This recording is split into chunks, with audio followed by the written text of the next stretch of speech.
Assalamualaikum warahmatullahi wabarakatuh. Perkenalkan, nama saya Mersanda Camanggalupang, jurusan Pendidikan Bahasa Arab kelas 2A. Baiklah, di sini saya akan memaparkan atau menjelaskan mengenai pemikiran-pemikiran tokoh pendidikan. Tokoh pendidikan yang saya ambil adalah Raden Adjeng Kartini. Raden Adjeng Kartini dikenal sebagai seorang pahlawan wanita yang sangat berpengaruh di negara Indonesia ini. Raden Adjeng Kartini dikenal dengan kegigihannya dalam memperjuangkan mengenai pendidikan dan keadilan bagi kaum wanita. Kegigihan dan kecerdasan Raden Adjeng Kartini tertuang dalam surat-surat pemikiran-pemikirannya dalam memperjuangkan kaum wanita pribumi.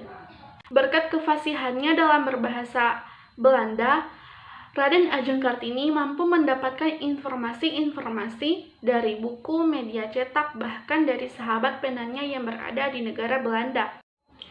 Korespondasi dan semangat belajarnya yang tak terbatas inilah yang membuatnya semakin sadar dan atas ketimpangan sosial dan sistem patriarki yang menekan para kaum wanita sebangsanya. Untuk itu, ia berpikir untuk mengubah pola pikir dan kesetaraan pendidikan bagi kaum wanita. Baiklah, saya akan memaparkan mengenai pemikiran-pemikiran Raden Adjeng Kartini mengenai emansipasi wanita. Meskipun ia berada di dalam rumah, ia sangat aktif dalam membuat korespondasi atau surat menyurat dengan situs yang berada di negara Belanda, sebab ia fasih dalam berbahasa Belanda. Nah, dari sinilah ia mulai tertarik dengan pemikiran-pemikiran atau pola pikir dari para wanita yang berada dalam negara Belanda, yang ia baca dari buku, media cetak, koran yang ia baca setiap hari. Hingga kemudian ia mencoba dan terus mencoba untuk memajukan perempuan pribumi ini.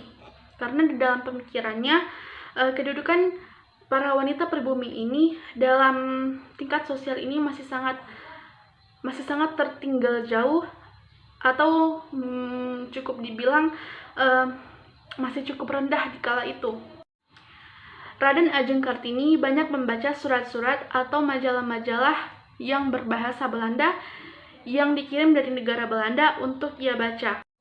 Ketertarikannya dalam membaca membuat ia semakin memiliki pengetahuan yang cukup luas mengenai ilmu pengetahuan dan pendidikan.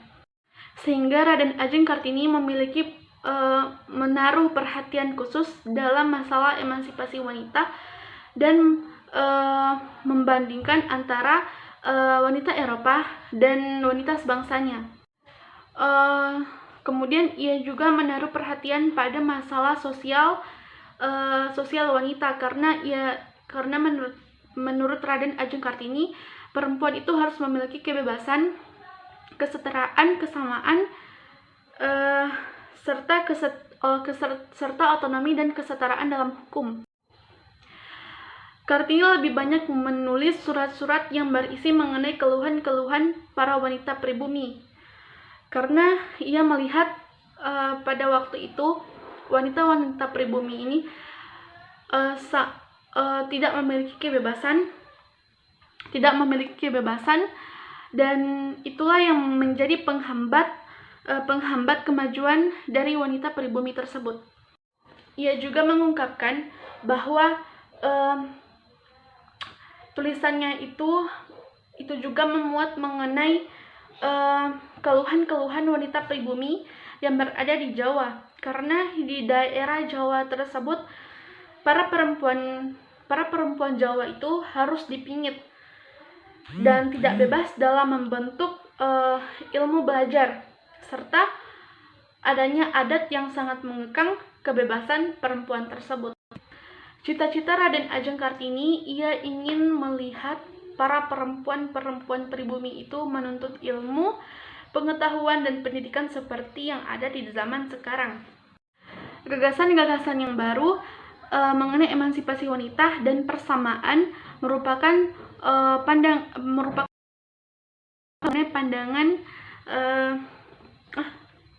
merupakan suatu hal yang baru yang dapat mengubah pandangan masyarakat. Menurut Kartini, para perempuan pribumi itu harus berjuang dan harus memiliki derajat yang sama dengan laki-laki.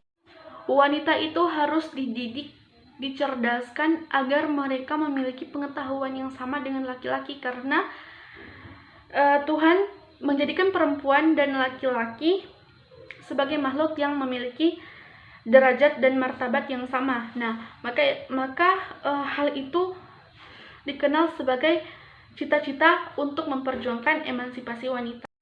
Kartini juga ingin mengubah kedudukan perempuan dengan memberikan kesempatan dan kebebasan untuk mereka agar bisa menuntut ilmu dan diberi hak kepada mereka agar mereka bisa juga memangku jabatan dalam masyarakat.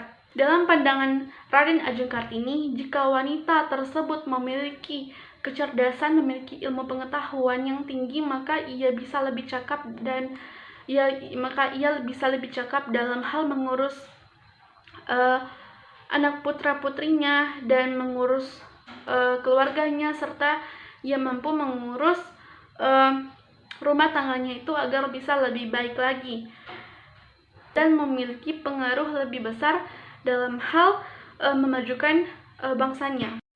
Kartini mengusulkan juga agar anak-anak itu diberikan pendidikan modern dan pendidikan budi pekerti, karena suatu bangsa, jika bangsa tersebut tidak memiliki moral, tidak memiliki budi pekerti, maka pasti bangsa tersebut akan mengalami kemunduran. Nah,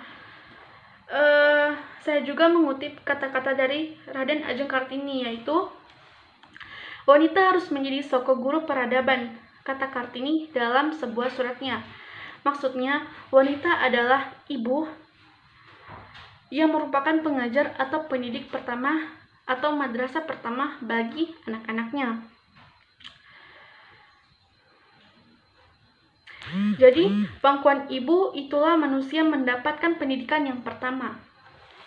Kalau kita cermati baik-baik perkataan dari Raden Ajeng Kartini ini mengenai emansipasi wanita, atau dalam hal ia memperjuangkan kedudukan para wanita pribumi ini, ya kita tahu karena pemikiran-pemikiran Raden Ajeng Kartini ini sangat menonjol dalam hal pendidikan. Bisa kita lihat bersama setelah saya memaparkan mengenai pemikiran-pemikiran Raden Ajeng Kartini, pemikiran-pemikiran Raden Ajeng Kartini ini sangat menonjol dalam hal pendidikan, karena menurut dia pendidikan itu merupakan sesuatu yang sangat penting dalam kehidupan manusia, karena di bidang ini merupakan kunci untuk meningkatkan kecerdasan dan kemajuan, terutama para kaum wanita atau kaum pribumi.